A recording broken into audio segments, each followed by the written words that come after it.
Seguimos viendo errores comunes que cometen las personas que cruzaron la frontera. Estaremos hablando el día de hoy de ese top 3 de errores más comunes que están cometiendo y cómo evitarlos. Esto y mucho más en La Hora del Inmigrante. Empezamos. ¿Cómo están, amigos? ¿Cómo están, amigos? Estaremos analizando cómo este tipo de protección puede ayudarlo a usted en este país. Aprueba el TPS para la comunidad venezolana en los Estados Unidos. ¿Sabías que el contenido que compartas en las redes sociales puede afectar tu proceso migratorio? Tiene que ver con la extensión automática del permiso de trabajo. Esto y mucho más en La Hora del Inmigrante. Empezamos.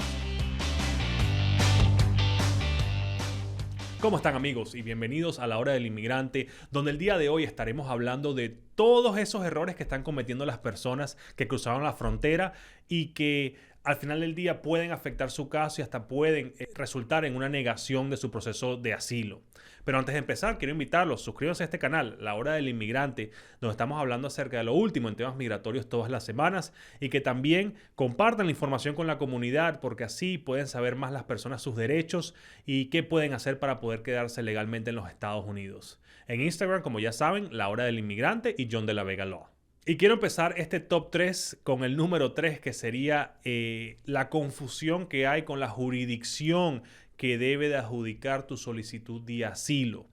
¿Qué significa esto? Las personas cuando cruzan la frontera entre México y Estados Unidos, en ese momento, si le dicen al oficial que no pueden regresar a su país de origen porque han sufrido persecución en el pasado, el oficial en ese momento le van a hacer una entrevista de miedo creíble y si pasa la entrevista de miedo creíble puede que sea liberado en ese momento. Hay personas ahorita que están dejando salir sin entrevista de miedo creíble, pero bueno, eso es caso por caso. Simplemente le estaba explicando el proceso protocolar que usualmente hace el Servicio de Inmigración. ¿Qué es lo que ocurre? Cuando liberan a las personas se encuentran en ese momento en un limbo, no saben qué es lo que tienen que hacer, no saben quién es el que va a decidir su caso. Y hay mucha confusión y esto crea de verdad que un problema muy grande en la comunidad porque después las personas no saben a dónde enviar su solicitud, a dónde ir y puede terminar entonces en una orden de deportación. Y es por eso que quería hablar de eso acerca del día de hoy. Lo primero que quiero que hagas, revisa todos los documentos que te ha dado el Servicio de Inmigración y el Departamento de Seguridad Nacional. Si están en inglés, búscate un traductor que te lo traduzca al español para que entonces puedas entender lo que dice. Porque tienes que revisar si ahí te dice si tienes que comparecer o no ante un juez de inmigración, si recibiste el Notice to Appear, la notificación de comparecencia que hablamos en el pasado, en otro video que lo puedes buscar aquí en el canal, donde te va a decir la fecha y el lugar y con qué juez vas a tener dicha primera audiencia. ¿Qué es lo que está pasando?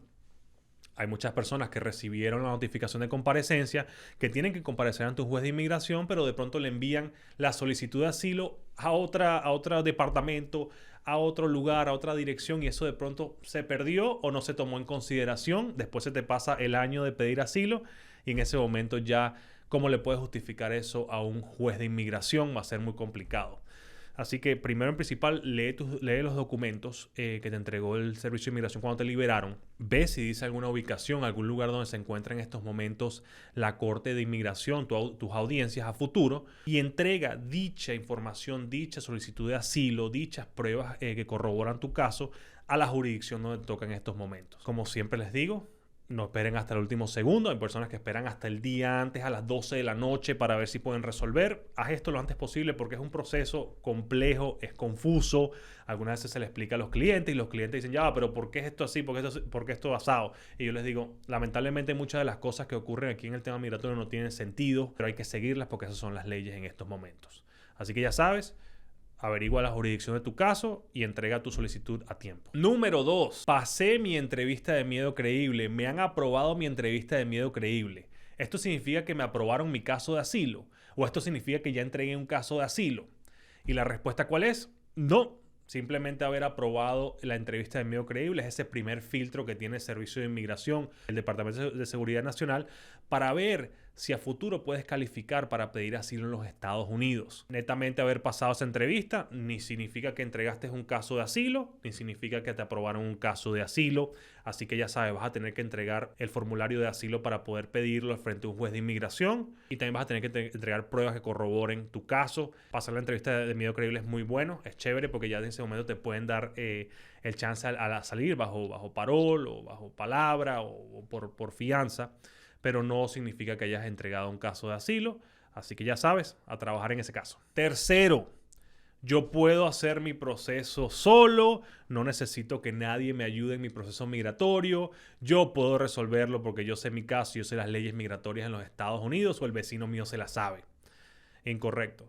La cantidad de casos que nosotros recibimos todas las semanas de personas que siguieron los consejos del vecino, del primo, del tío y llegan aquí de pronto con una cantidad de errores, una cantidad de problemas en la aplicación, una cantidad de cosas que le afectaron su caso, es algo que no vale la pena.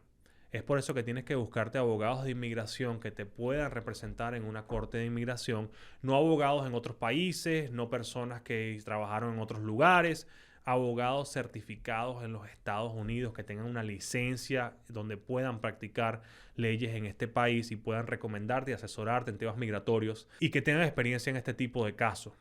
Porque no todos los abogados de inmigración trabajan todo tipo de visados o todo tipo de representaciones en la corte de inmigración. Así que tienes que buscarte a alguien que tenga la experiencia y que trabaje el tipo de casos que tú tienes en estos momentos para que entonces se te haga más sencilla la situación y puedas entonces navegar el mundo complejo migratorio y no tengas problemas para presentar tu solicitud.